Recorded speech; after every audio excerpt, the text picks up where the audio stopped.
सभी साथियों का मैथ्स भाई अंशुल बघेल चैनल में हार्दिक स्वागत है। दोस्तों, आप लोगों की डिमांड के अनुसार आज हम इकोनॉमिक्स का इम्पोर्टेंट टॉपिक उपभोक्ता का संतुलन के बारे में चर्चा करेंगे। टॉपिक आज का है हमारा उपभोक्ता का संतुलन। दोस्तों, उपभोक्ता का संतुलन पढ़ने से पहले सबसे पहले हम चर्चा करेंगे उपभोक्ता के बारे में। उपभोक्ता क्या होता है और उपभोक्ता अपना संतुलन कहाँ बनाए रखता है। जितनी भी जो वस्तुएं और सेवाओं का जो निर्माण हो रहा है, वस्तुएं और सेवाओं का निर्माण हो रहा है, अगर किसी व्यक्ति द्वारा उन्हें अंतिम रूप से खरीदा जाता है, जिसके द्वारा अपनी संतुष्टि की जाती है, उसे हम उपभोक्ता के नाम से जानते हैं। एज एग्जाम्पल ये मार्कर है, कंपनी ने मार्कर को बना दिया। अब हम टीचर लोग हैं, इसे अपने क्या है लिखने के लिए इस मार्कर को लाते हैं, तो इसके हम क्या हुए, उपभोक्ता हुए। अगर वहीं कोई दुकानदार इसे लेकर आता है तो वह उपभोक्ता की श्रेणी में नहीं आता है। अर्थात अंतिम वह व्यक्ति जो उस वस्तु और सेवा के माध्यम से संतुष्टि प्राप्त करता है, उसे हम उपभोक्ता के नाम से जानते हैं। संसार में दोस्तों एक वस्तु नहीं है, संसार में बहुत सारी वस्तुएं हैं और हर व्यक्ति की अपनी एक निश्चित आय होती है। ऐसी बात तो है नहीं कि हमारी इनकम का कोई मेजरमेंट ही नहीं हो। हमारी निश्चित आय है और वह अपनी निश्चित आय को विभिन्न वस्तुओं और सेवाओं में इस तरह से खर्च करता है जिससे उसे अधिकतम संतुष्टि प्राप्त हो। एग्जाम्पल के लिए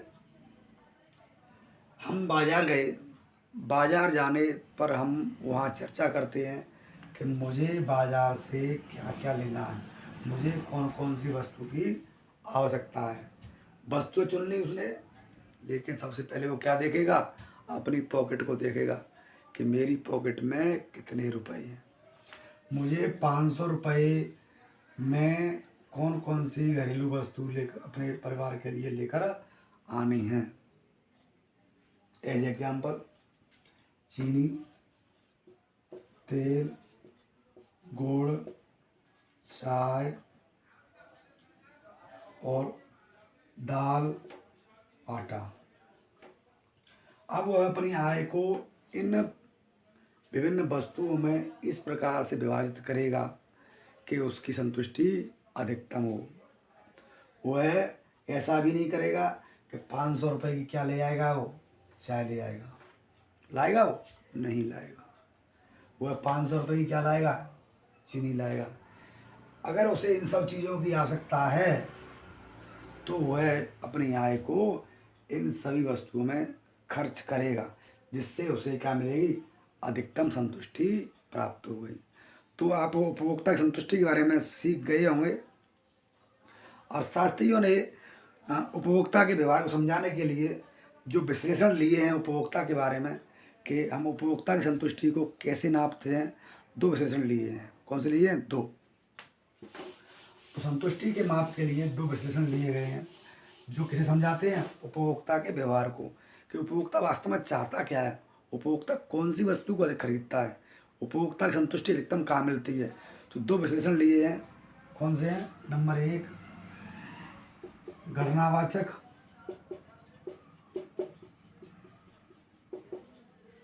दूसरा है क्रमवाचक।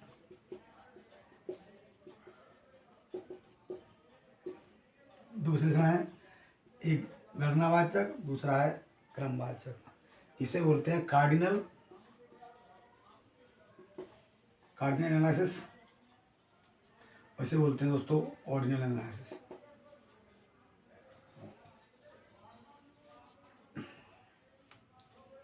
कार्डिनल और ऑर्डिनल। गणनावाचक और क्रमवाचक को हम थोड़ा सा अपनी ही लैंग्वेज में एक बार समझाने का प्रयास करेंगे कि गणनावाचक होता क्या है। गणनावाचक में हम संतुष्टि की गणना करते हैं, और गणना इस तरह से करते हैं जैसे हमने 1 लीटर दूध को कैसे नापते हैं, 1 लीटर में। दूध को कैसे नापा हमने, लीटर में। जो जिस प्रकार से हम जो विभिन्न विभिन्न इकाइयाँ हैं उनके इकाइयों में नापते हैं, उस प्रकार से हम क्या करते हैं, गणना करते हैं कि मुझे क्या है, 2 किलोग्राम मक्खन, 1 लीटर दूध, 1 किलोग्राम बादाम, यानी इस तरह से अगर मैं खरीदता हूँ तो मुझे संतुष्टि अधिकतम होती है। वहीं क्रमवाचक में हम क्या देते हैं, क्रम देते हैं। पहले नंबर पर ये, इससे अधिक मिल रही है, दूसरे पर ये, तीसरे पर ये, चौथे पर ये, 5 पे 6 7, यानी हम क्या है, प्रायोरिटी बेस पर क्या करते हैं, वस्तुएं और सेवाओं को खरीदते हैं। तो उपभोक्ता के विश्लेषण के 2 तरीके हमारे समझ में आ गए होंगे, क्रमवाचक, दूसरा है गणनावाचक और क्रमवाचक, कार्डिनल और ऑर्डिनल एनालिसिस। दोस्तों आप लोगों को समझ में आ गया होगा कि क्रमवाचक और गणनावाचक का मापन कैसे करते हैं और क्यों करते हैं। उससे अब आगे हम गणनावाचक विश्लेषण के बारे में चर्चा करेंगे। सबसे पहले हम उपयोगिता का अर्थ और उसका मापन देखेंगे कि उपयोगिता कहते कैसे, उपयोगिता की परिभाषा आती है और उसका उपयोगिता का मापन हम कैसे हैं। ये दोनों विश्लेषण हैं, ये उपयोगिता के मापन के ही विश्लेषण हैं कि एक उपभोक्ता की उपयोगिता को कैसे मापा जाता है। मापने के 2 तरीके हो गए, एक तो गणनावाचक विश्लेषण, गणना करते हैं, दूसरा हम क्रम रखते हैं। तो पहले पढ़ेंगे हम गणनावाचक विश्लेषण।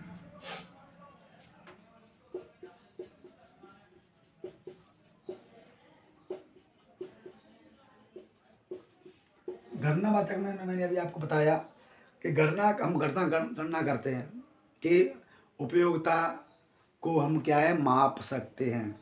तो पहले हम बात करेंगे कि उपयोगिता का अर्थ क्या होता है, उपयोगिता कैसे कहते कैसे हैं। उपयोगिता का अर्थ किसी वस्तु या सेवा द्वारा किसी आवश्यकता को संतुष्ट करने की शक्ति।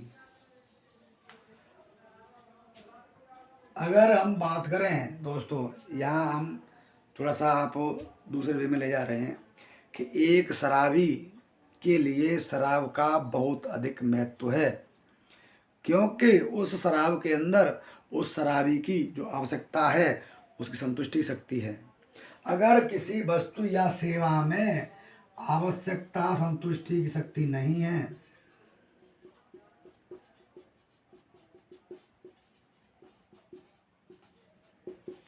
तो वह उपयोगिता की श्रेणी में नहीं आती है। एक शराबी के लिए दूध का कोई उपयोग नहीं है, दूध की कोई उपयोगिता नहीं है। वहीं एक जो शराब नहीं पीता है उसके लिए शराब की कोई उपयोगिता नहीं है। अर्थात वह क्या करती है, उसकी आवश्यकता के संतुष्टि की शक्ति उसके अंदर छिपी हुई है। एग्जाम्पल के लिए अगर हम इस मार्कर को ही ले लें, ये मार्कर का महत्व एक टीचर के लिए है, वहीं एक किसान के लिए इस मार्कर का कोई महत्व नहीं है। समझ में आया कि नहीं आया दोस्तों। अर्थात उस जो वस्तु है वह वस्तु या सेवा उस व्यक्ति की आवश्यकता की संतुष्टि करती हो तो उसके लिए उपयोगी होगी, संतुष्टि नहीं करती हो तो वह वस्तु उसके लिए उपयोगी नहीं होगी। तो इसमें क्या छिपा हुआ होता है, आवश्यकता संतुष्टि की शक्ति। परिभाषा इसकी लिख लेंगे,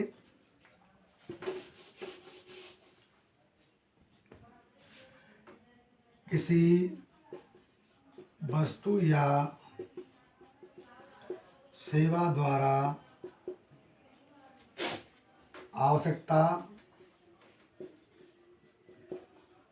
की संतुष्टि की शक्ति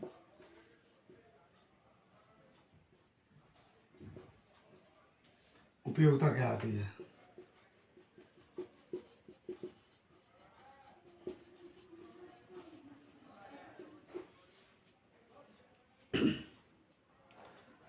अर्थशास्त्र में उपयोगिता गणितीय स्कोर के रूप में व्यक्त होती है। कैसे व्यक्त होती है, गणितीय स्कोर के रूप में। कि गणितीय स्कोर का मतलब क्या हो गया कि हम 2 पुस्तक खरीदें, 4 मार्कर खरीदें, 2 सिलाई मशीन खरीदें या कुछ वस्तु खरीदें, 1 मोबाइल खरीदें, तो इससे क्या होगा, तो हम उपयोगिता को माप सकते हैं। क्योंकि उपयोगिता का मापन दूसरा तरीका ये भी मानते हैं कि एक मनोवैज्ञानिक है। दोस्तों मनोवैज्ञानिक कैसे है? मनोवैज्ञानिक इसलिए ऐसे है कि हम किसी भी उपभोक्ता को अनुमानित नहीं कर सकते। कोई उपभोक्ता है, उसके लिए कौन सी वस्तु की आवश्यकता है, कौन सी वस्तु की आवश्यकता नहीं है। अलग अलग उपभोक्ता को अलग अलग वस्तु और सेवा से संतुष्टि प्राप्त हो सकती है। तो ये साइकोलॉजिकल हुआ या नहीं हुआ दोस्तों? ये साइकोलॉजिकल भी है। एक वस्तु से किसी उपभोक्ता को संतुष्टि अधिक मिल सकती है, वहीं दूसरी वस्तु से संतुष्टि कम मिल सकती है। या एक उपभोक्ता को किसी वस्तु से संतुष्टि अधिक मिल रही है, वहीं दूसरे उपभोक्ता को उस वस्तु से संतुष्टि नहीं के बराबर प्राप्त होगी। एक किसान के लिए फावड़े की उपयोगिता बहुत अधिक है, वहीं एक कर्मचारी के लिए फावड़े कोई उपयोगिता ही नहीं है। अतः एक व्यक्ति की उपयोगिता दूसरे व्यक्ति की उपयोगिता से क्या होती है? अलग अलग होती है। वहीं अगर हम अर्थशास्त्रियों की बात करें तो अर्थशास्त्रियों में एजवर्थ, एंटोनली और इरविन फिशर 3 नाम आते हैं दोस्तों। कौन कौन है? एजवर्थ, एंटोनली और फिशर। इन्होंने उपयोगिता को मापा और इन्होंने क्या कहा? उपयोगिता मापनीय है। इन्होंने क्या कहा कि उपयोगिता मापनीय है। 3 अर्थशास्त्री कौन कौन से हैं? एजवर्थ, एंटोनली और फिशर, इरविन फिशर।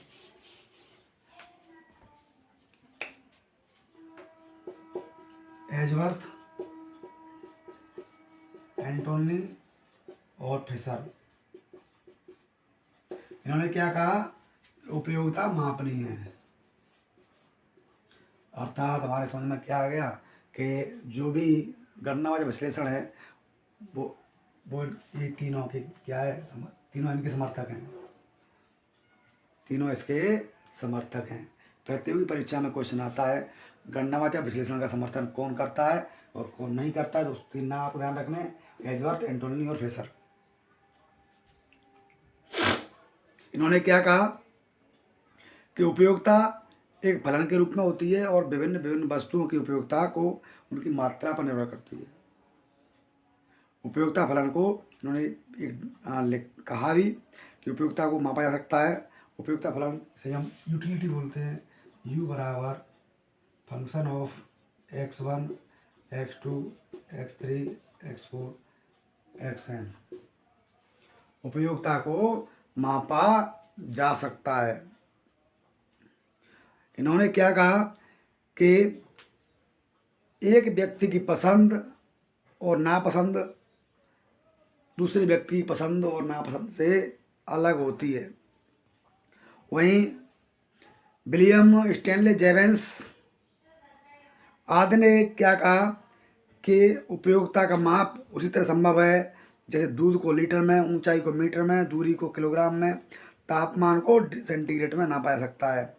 इन अर्थशास्त्रियों के अनुसार उपयोगिता को यूटिल्स में मापा जाता है। इसमें मापा जाता है यूटिल्स में। जो हमारे अर्थशास्त्री अभी बताए मैंने आपको कौन कौन सा? जेवेंस, मार्शल। तो मेन आप मार्शल ध्यान रख लो। यूटिल्स में किसने दिखाया? उपयोगिता की इकाई क्या हुई? यूटिल्स। इसलिए उपयोगिता को हम यू से लिखते हैं दोस्तों। जेवेंस और मार्शल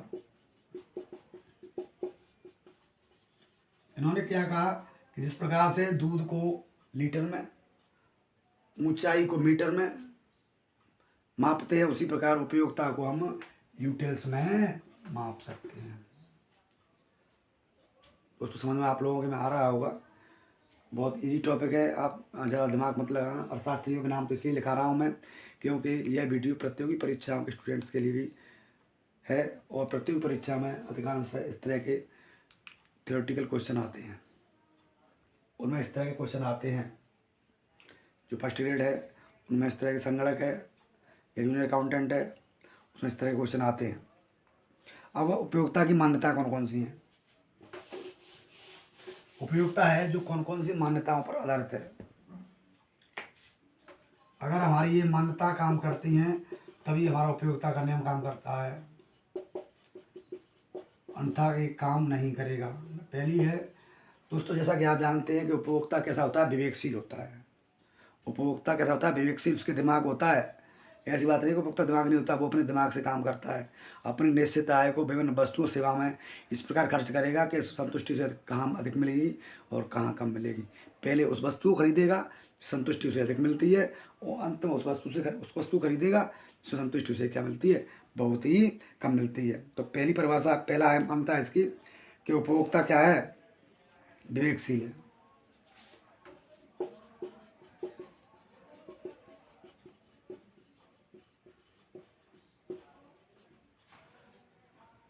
दूसरा है उपभोक्ता अपनी उपयोगिता को अधिकतम करता है।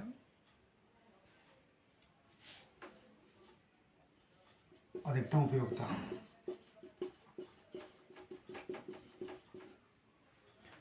उपभोक्ता हर समय प्रयास करता है कि मेरी उपयोगिता अधिक से अधिक हो। वह वस्तु सेवा इस पर खर्च करेगा कि उपयोगिता उसकी अधिक हो। जो ज़रूरत की चीज़ होगी उसे सबसे पहले खरीदेगा, और ज़रूरत चीज़ नहीं होगी उसे सबसे बाद में खरीदेगा, या खरीदेगा ही नहीं। नंबर 3, उपभोक्ता की पसंद और नापसंद चयन करेगा वो।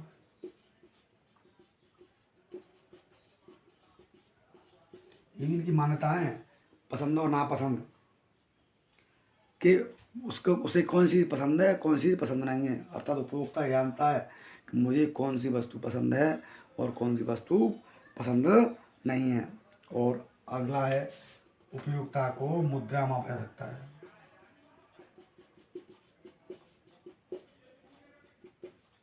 मापन संभव, हम उपयोगिता को माप सकते हैं, किसमें, मुद्रा में। किसमें माप सकते हैं, मुद्रा में, सॉरी। जब तो मूल्यांकन कर पाएंगे कि 100 रुपये में उपभोक्ता को संतुष्टि कितनी मिलती है। अच्छा, मुद्रा में मापन कर रहे हैं हम, यहाँ हम क्या पढ़ रहे हैं, गणनावाचक विषय से पढ़ रहे हैं। तो गणनावाचक कब कर पाएंगे, जब एक इकाई में पढ़ेंगे हम। दोस्तों, आप लोगों को समझ में आ रहा होगा।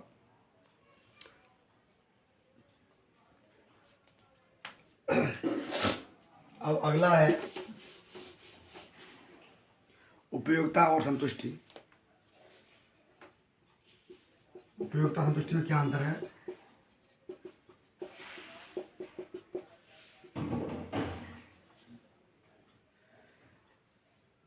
एक उपयोगिता को उपभोग करने से पूर्व किसी भी वस्तु की उपयोगिता हो सकती है, कि संतुष्टि तो वस्तु के उपभोग करने के बाद ही प्राप्त होती है। किसी वस्तु की उपयोगिता और संतुष्टि, देखो, हम टीचर हैं, हमारे लिए ये मार्कर काफ़ी उपयोगी है,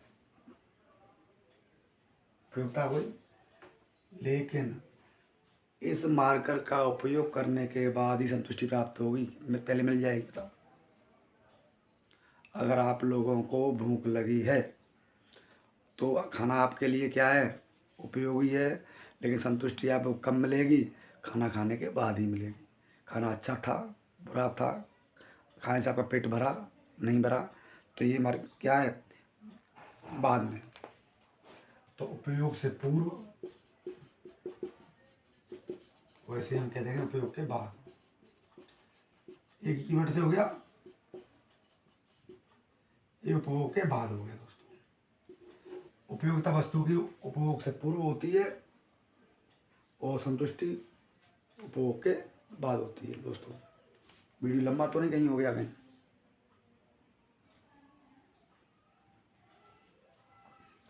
तो दोस्तों, वीडियो आपका काफ़ी लंबा हो जाएगा। बाकी जो चर्चा है हम अगली क्लास में करेंगे, क्योंकि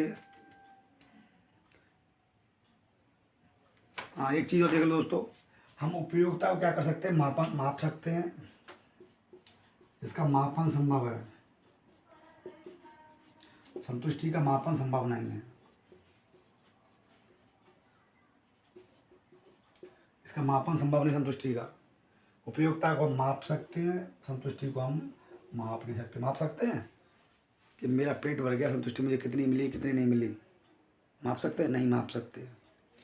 अब हम उपयोगिता के प्रकार हैं, उसके बारे में चर्चा हम कल की क्लास में करेंगे, जिसमें आपकी कुल उपयोगिता है, सीमांत उपयोगिता है, इन दोनों के, और कुल उपयोगिता और सीमांत उपयोगिता का जो ग्राफ है उनके बारे में हम चर्चा अगली क्लास में करेंगे।